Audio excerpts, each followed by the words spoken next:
Should you build or buy an AR? Coming up.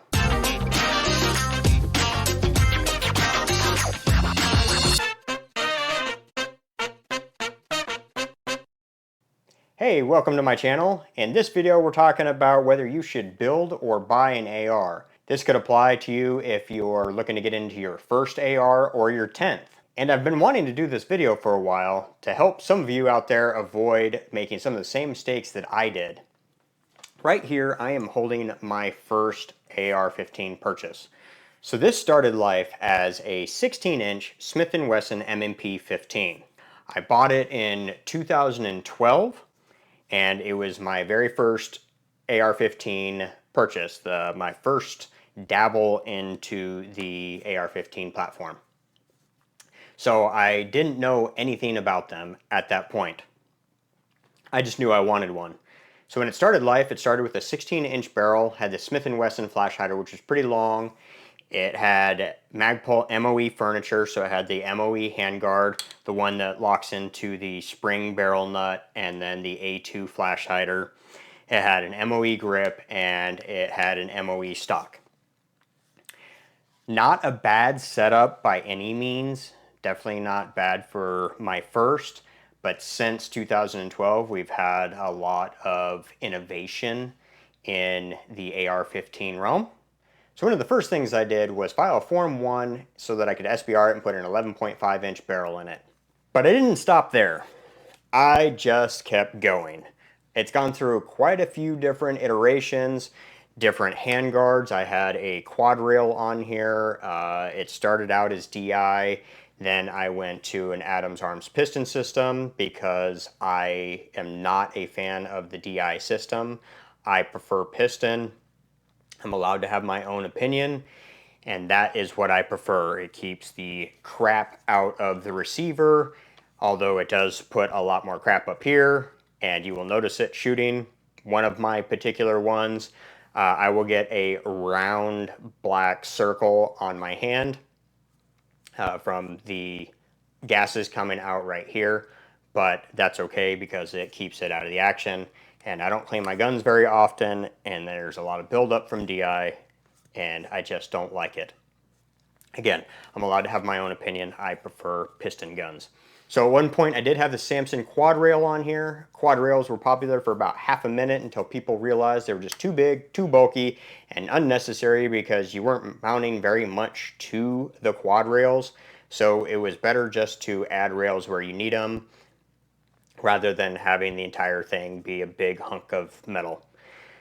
It now has the Samson Evolution rail on here, which I am fairly certain it was even before Keymod, and it was a pretty good idea for the time, although it didn't take off or anything like that.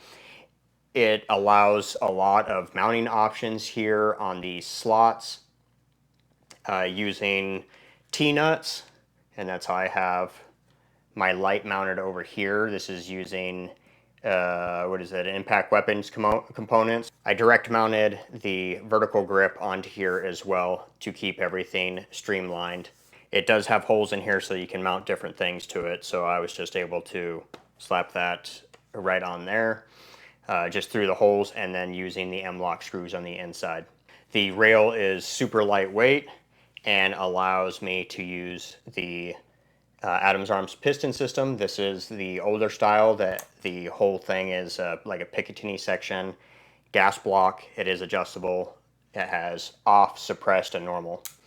The barrel is an 11.5-inch Voodoo barrel, and on the end here we have a Griffin Armament Paladin brake.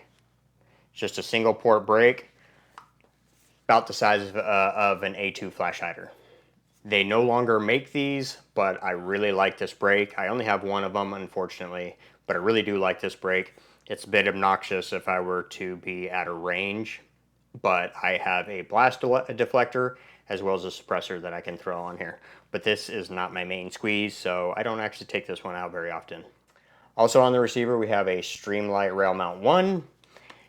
The flip-up sight is the Magpul M-Bus Pro, the metal one.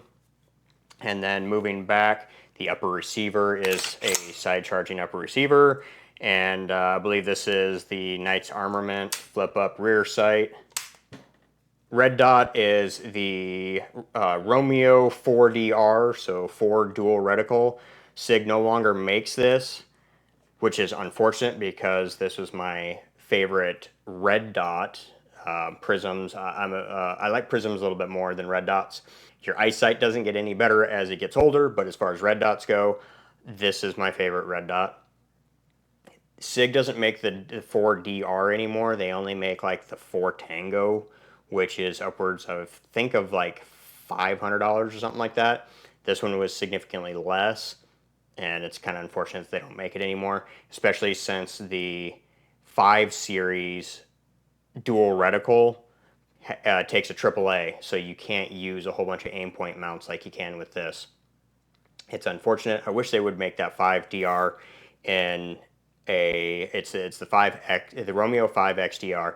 I wish that they would make that in a non AAA version, in a CR 2032 version, so that you can have a little bit more mounting options with it, but they have not. On the lower receiver here, we have, for the stock, we have the Magpul SLK. I did change out the buffer tube. I changed out the castle nut. The end plate's even different. It's got a QD end plate here.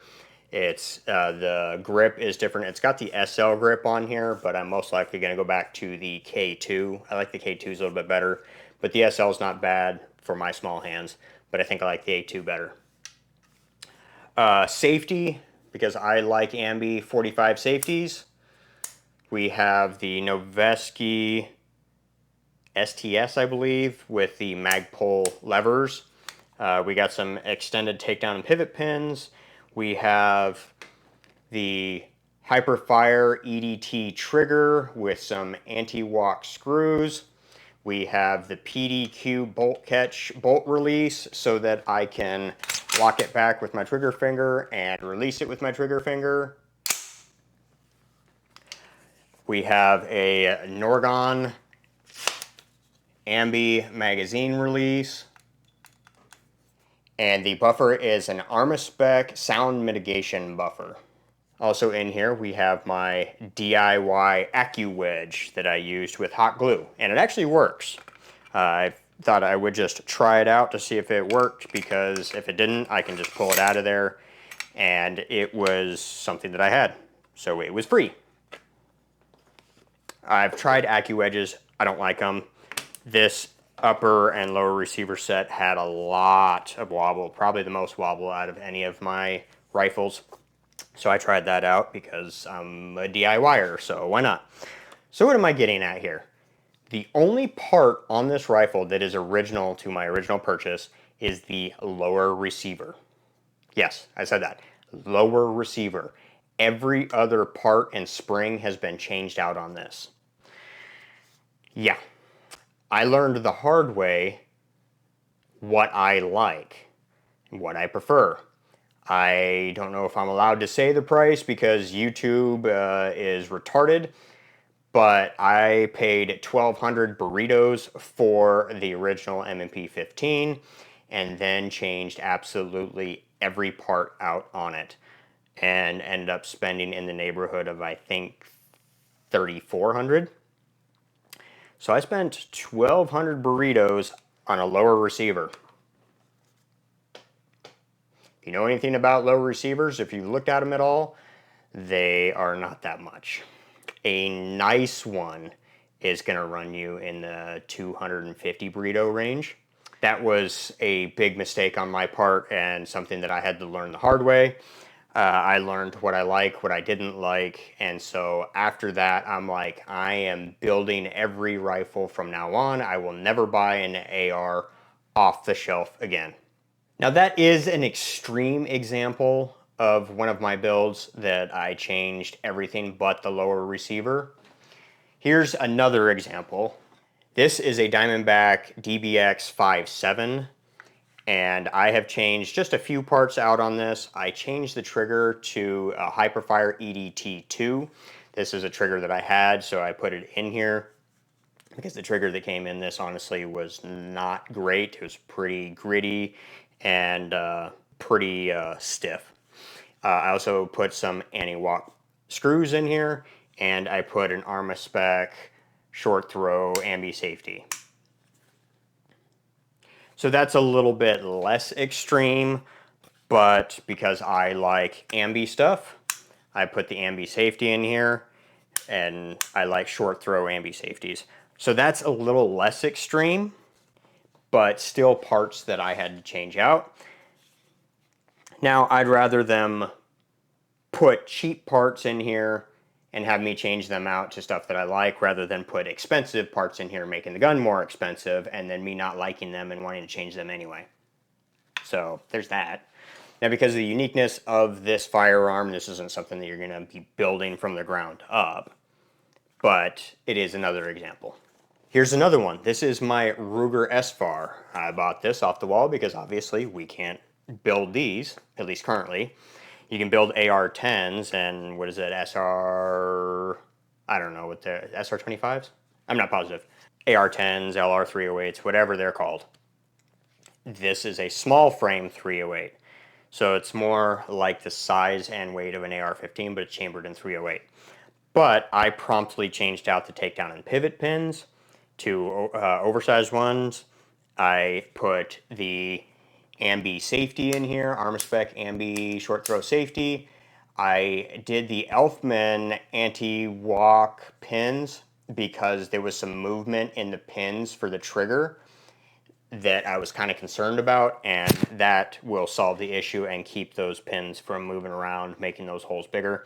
I also put a 308 PDQ in here. You're seeing where I'm going with this, right? I like certain parts on my rifles. The PDQ is one of those parts. I like ambi stuff. I like ambi safeties, ambi bolt catch, bolt release, so both catching and releasing, not just a release. I want to catch on the right side. I like the Radian Raptor charging handles, so I changed that out. I did not put an ambi mag release in here yet. I just haven't done it. It's on the things that I want to do. I just haven't gotten to it yet because I've been poor. I also changed out the MOE grip to a K2 grip because I like the angle of the K2 a lot better. But here's that ambi bolt release. I just like ambi controls, and I'm allowed to like what I want. If you have a problem with that, you can eat a bag of dicks. I don't care. So you can see that I changed out a bunch of parts on here. I didn't change the trigger because I like the Ruger trigger in this. It's actually really good. Now those last two are just examples of stuff that I bought off the shelf and then changed parts on. Those aren't things that you would be able to build, but it still kind of gives you an idea that I like to change stuff and have it my own way. So now we'll run through real quick some of my builds. I'm not going to go into detail on them. I'm just going to show you real quick. And so this is my second AR. This is my 7.5 inch SBR. This guy's really short and a lot of fun. This is my 9.5 300 Blackout. My 10.5 5.56. This is my home defense pistol because it's got a brace, not a stock. And I built it around the Noveske KX5, I think. It's been so long, I don't even know what it's even called. I'm pretty sure it's the KX5, and I wanted to tuck it down into the rail a little bit for that look. That's literally what I built this entire build around, was this right here, and this is how it turned out. 10.5, and this is what I use for home defense. Then we got my 12.5. This is a Foxtrot mic upper. Only one of 3 DI guns that I own, and that's because I SBR'd this lower with the intent of putting a Faxon Firearms AR-21 upper on it, and then they disappeared. 4 years they were out of stock. I contacted Faxon multiple times. Hey, what's going on with them? They're like, we still produce them, keep an eye out for them, and through their website, multiple websites, I never found them. So I settled on the Foxtrot mic upper, even though it's got mixed reviews and it's DI. I don't like DI. I wanted the AR-21, but it doesn't seem like they were ever going to come back in stock. So I settled on it. It's also, I SBR'd it with 12 as a 12.5, and I didn't want to send a letter to the ATF and put a different length upper on it. I wanted to just stick with the 12.5. After I got this, a few months later, Faxon's like, hey, we're shipping AR-21s again. They did a video on it, and I saw it, and I'm like, you cocksuckers. This is my lightweight build. This is a 14.5 inch pin and weld, and this thing weighs like 6 pounds. It is super light, and it is super great to shoot. This one is also a piston. And then this is at least part of my DMR build. I made the mistake of starting with a 6.5 Grendel build and then realized that's a caliber I couldn't find any ammo for. So I currently have the barrel out of it. I have a 20-inch 223 Wild barrel from Faxon on order. It's back ordered, but so I'm still just waiting on that.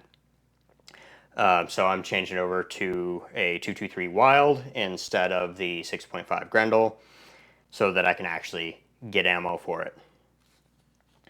It will also be piston with Adams arms.